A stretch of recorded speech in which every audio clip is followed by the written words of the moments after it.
Sorry. Okay. At this point. I know, I'm sorry. Oh, that's okay. I try to be usually more on schedule. All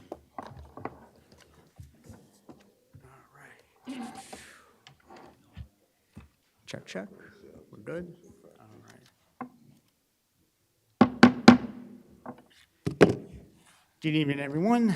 Today is Wednesday, September 13th, and the time is 6:10 p.m., and this meeting is called to order. Please rise for the Pledge of Allegiance. Allegiance to the flag of the United States of America and to the republic for which it stands, one nation, under God, indivisible, with liberty and justice for all. Madam Clerk, roll call, please. Councilmember Brusher. Here. Councilmember Coyle. Here. Councilmember Harris. Here. Councilmember Patel. Here. Councilmember Patil. Councilmember Pointer. Present. Councilmembership Freeman. Here.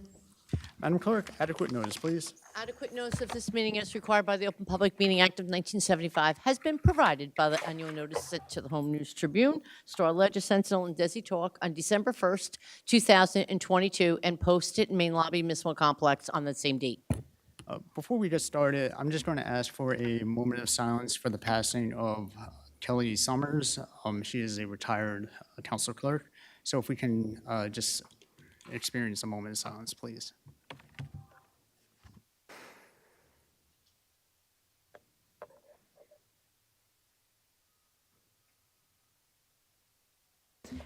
Thank you.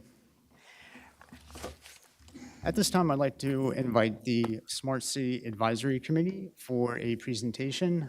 For those that may not be aware, this committee was formed last year with the stated goal of providing an informational presentation to the council and the administration.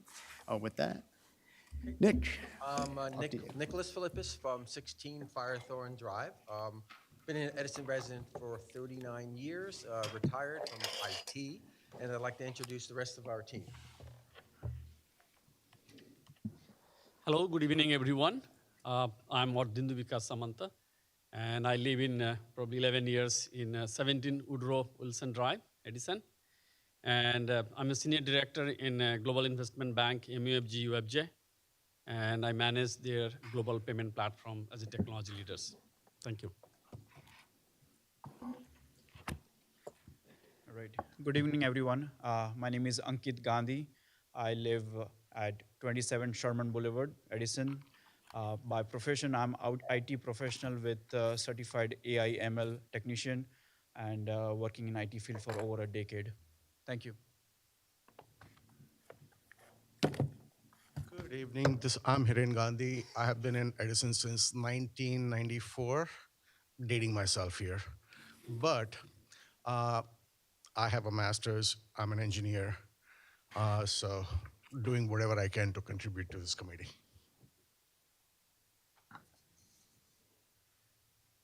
Good evening, everyone. My name is Rashid Khan. I've been living at 20 Rolling Brook Drive for the last 17 years. I'm an ex-banker and an educationist. It has been my pleasure to serve on this committee. I think it has been very fruitful. Thank you. Good evening, everyone. My name is Kush Patel. I live at 10 Sarah Court, and I've lived in Edison since I was 2 years old, so it's about 25 years. In terms of occupation, currently I'm a third-year medical student, and I just appreciate this opportunity to give back to my community, so thank you. All right. I'll just go over pretty much what we're going to focus on this evening, and basically is what the team has been able to accomplish pretty much in a very short period of time. Before you get started, would you mind just a little closer to the microphone? Okay. Because not only for everyone in attendance here, but for the pickup on the live feed. Okay, can you hear me now? Thank you. Better? Okay. And basically, what I'm going to go over is the types of analysis that the team has been able to perform in, I believe, in a short period of time in terms of a smart city approach. We've analyzed what other cities have done. We've researched what grants and funding is available. We've done some analysis on LEDs in terms of how their cost savings are are realized. And in addition, we'll be going through where we believe there are some synergies with the master plan, the Edison master plan, all right? So if you've got questions, we'd like to leave them for the end if possible, but if it's really urgent, by all means, you could poke. Okay, so here we go in terms of what we're gonna do. Basically, we were asked to do the following, right? Which is, again, create a general overview what a smart city is. And we worked with some of the departments here in terms of what their needs and wants analysis. We're going to show you and provide some real examples of implementation of the smart cities in various jurisdictions and states. We've also researched funding both from the federal and the state level. And we're also going to try to provide some policy recommendations in terms of how the synergies are and match with the master plan. Okay, basically, what's a smart city? Well, it's a set of principles and infrastructure and data that enable cities to take advantage of this information that's out there, but it's in very disparate forms, and allows them to utilize that data across multiple services and infrastructure. All right, so you have various, for example, departments that use different types of data and use that data differently. And what smart cities do is try to synergize all that information through the use of common platforms and tools to enable everyone to utilize that data, better operate the municipality, as well as citizens see the changes that will benefit them also. Okay, one example, Jersey City, right? They provided an open data portal that's currently in use today and being utilized by all their residents, right? They've digitized and simplified many of the forms that are currently in paper format and allow their citizens to basically have ready access to that information, and there's no delay in terms of information that's shared with the municipality. They've also implemented something called Park Mobile. It's an app that could be downloaded to your phone and actually allows you to determine where parking spaces are available and also pay parking fees automatically to Jersey. They've also implemented kiosks throughout the city, which has Wi-Fi's and provides alerts to the municipality. And they have a digital water management system that they utilize today to do an analysis in terms of leaks as well as usage throughout the city. Okay, so how do you improve? It's basically data. There's a lot of data out there that's unfortunately not being utilized to the fullest extent by municipalities as well as citizens. And what smart cities do is utilize infrastructure and data and other devices to allow this information to be readily available to those citizens as well as the municipality. And we looked at a number of things like open data portals, working with the private sector in terms of what they have out there currently that's being deployed in smart cities around the United States, and the use of existing infrastructure, for example, Internet of Things. Okay, and IoT, if you haven't heard of that, basically it's a network of which devices are connected and provide that information real time to both the municipalities as well as citizens, okay? And that data allows, for example, the use of sensors to sense traffic patterns and such, or accidents, or beacons that send out alerts to the municipality as well as citizens in terms of whether there are issues with roads and or fire and things like that. And again, the data is collected and filtered and analyzed, and this information then is readily available and shared by the municipality. Okay, one of the things that I know we emphasize a lot, being all from IT background, is privacy. And that's real near and dear to everyone in terms of that information has to be secured, has to be managed in a way that information is not available to anyone else other than the municipality or that citizen themselves. And there are ways to do that with the infrastructures that are available today for smart cities. Okay, again, 4 key benefits of citizens. You can improve their daily life through enhanced services and environments. For example, traffic patterns, providing that information readily to people who are commuting to work and such is readily available. Municipalities, you can optimize your operations from for example, detecting water leaks in your water systems, as well as hydrants that may be under pressure, so you can address that and be proactive as opposed to being reactive. Local businesses can utilize a lot of this technology to drive new business, as well as develop more economic capabilities. And developers and vendors, we could use and work with various vendors are out there who do provide these services today to municipalities. And as you'll see with some of our analysis, a lot of municipalities have benefited greatly.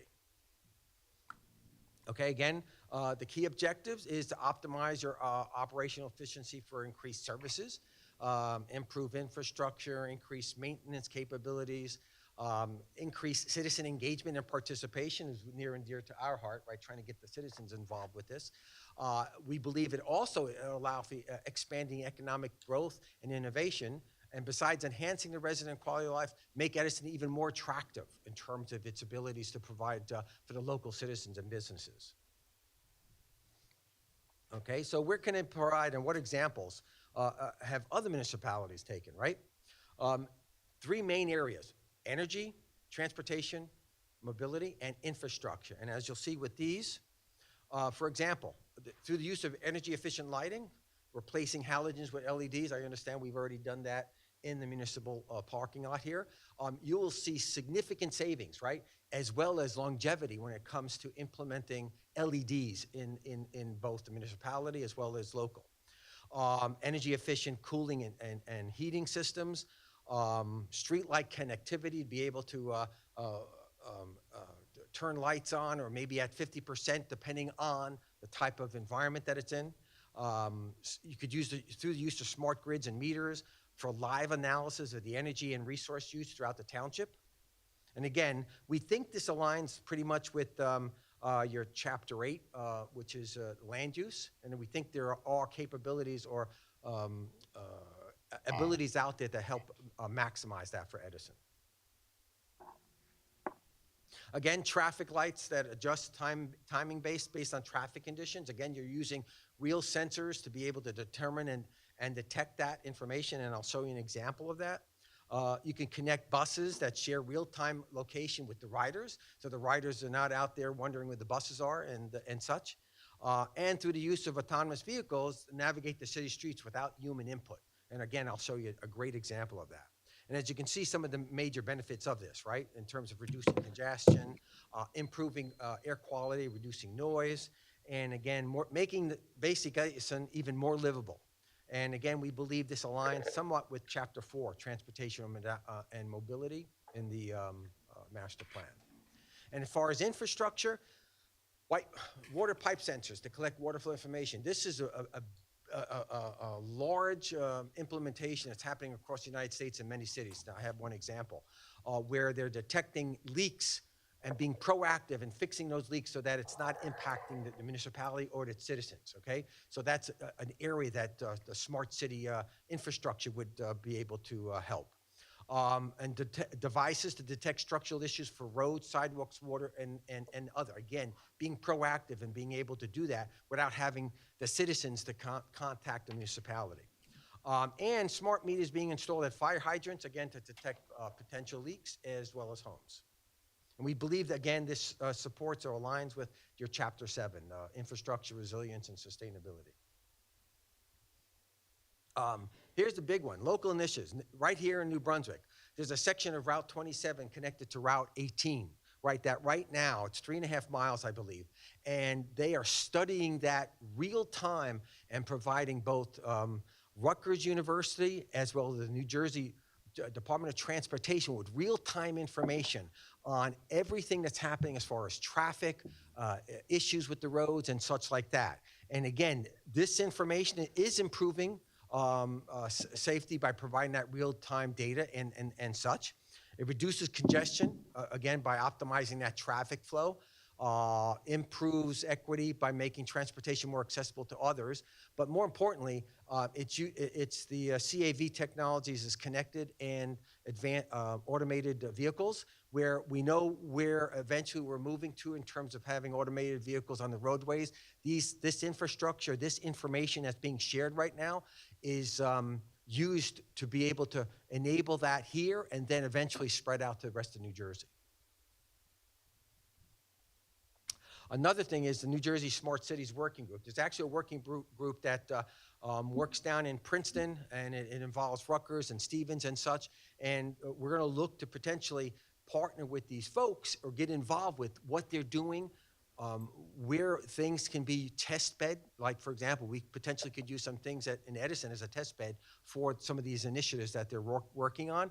And again, this is really to really springboard for all of New Jersey, right? The whole smart city approach, so that we're consistent across all the cities and that everyone basically realizes those benefits. Okay?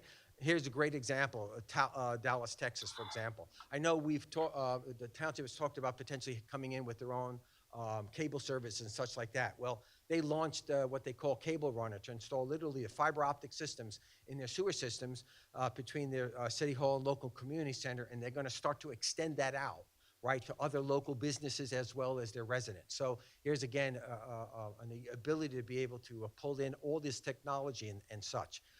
They've installed Wi-Fi networks that serves about 3,200 homes.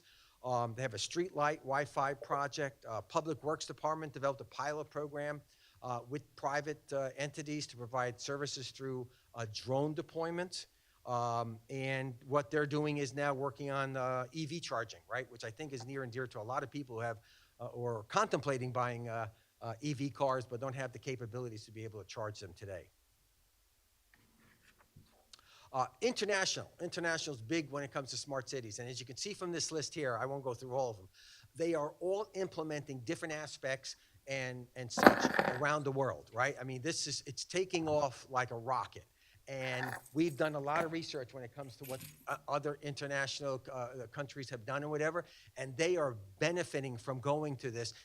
Some of them have been doing it for like 5 or 6 years now, and the citizens are benefiting from it, local governments are benefiting from it, and as we dive into this, right, there are capabilities that we may be able to look at potentially deploying here in Edison.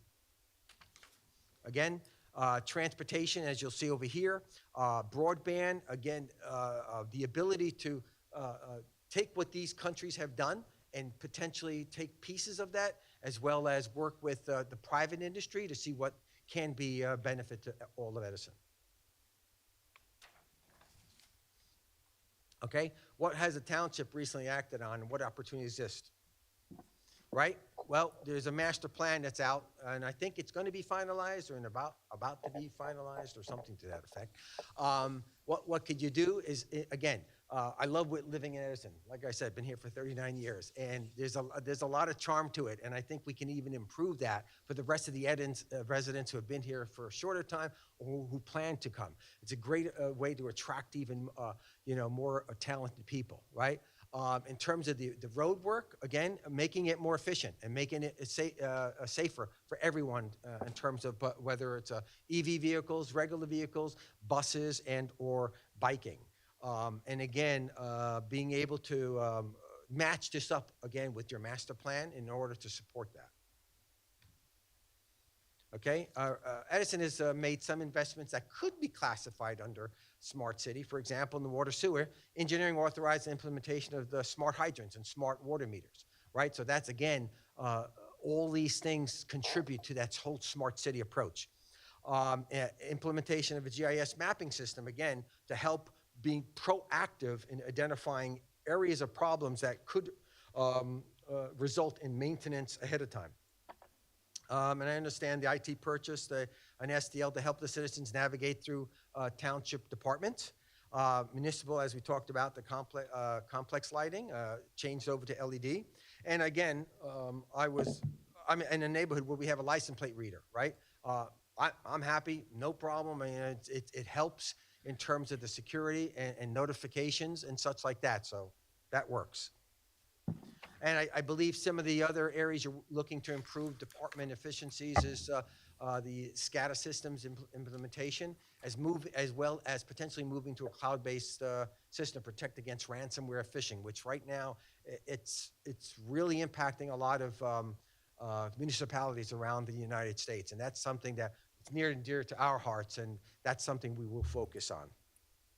And again, some of the other potential opportunities against the road department, new services as Viletics, which uses AI, again, another thing that's coming down the road, to look at and analyze road conditions right ahead of time, and again, be proactive for the department. As well as smart poles, right? Looking into installing new pole infrastructure in conjunction with the township's municipal broadband initiative. Again, smart poles, you could do that for wireless connectivity, for emergency services and environmental monitoring in terms of air and air quality and such, and be able to be proactive about that information. And again, through the use of these poles, you'd be able to implement that in a smart city approach. And again, just additional information about the smart poles in terms of energy management, advanced lighting systems, the integrated cameras and video analytics, and parking in terms of detecting parking spaces and such. We also had done an LED light analysis, and I think maybe some departments have done that also. And as you can see here, through the use of LEDs versus conventional halogen and such, there are significant cost savings as well as maintenance when it comes to being able to deploy this stuff and such like that. And as you'll see here, right, a simple analysis had determined, right, based on just the number of lights, 360 halogen lights with total watts and what the costs were versus LED with sensors being able to detect whether they could power down to a certain level, like 10 or 15, 20%, or without sensors. And as you can see, based on this simple analysis, there was some significant savings, right, in terms of just 360 lights. Okay, now from a funding opportunities, we know we've researched, there are several federal funding opportunities that we can look into in more detail and determine whether those things are applicable to what we're planning to do here. As well as the state. The state also, there's very active in smart city approach and smart city implementation. So again, there could be ways to pay for some of these programs. And again, in terms of the best practices, right, we believe from an Edison Township perspective, taking a holistic approach, right, to AI as well as machine learning. And that's, again, looking at it from all the departments and how the departments can interoperate with each other. Focus on solving problems with clear community benefits. We can get the businesses involved because I think they would, again, benefit from all of that. Re-examining potential contract to see where adjustments could be made, like PSE&G in terms of lighting, and looking to peers for potential initiatives that the township can consider. Like what else is being done in New Jersey to be able to deploy this?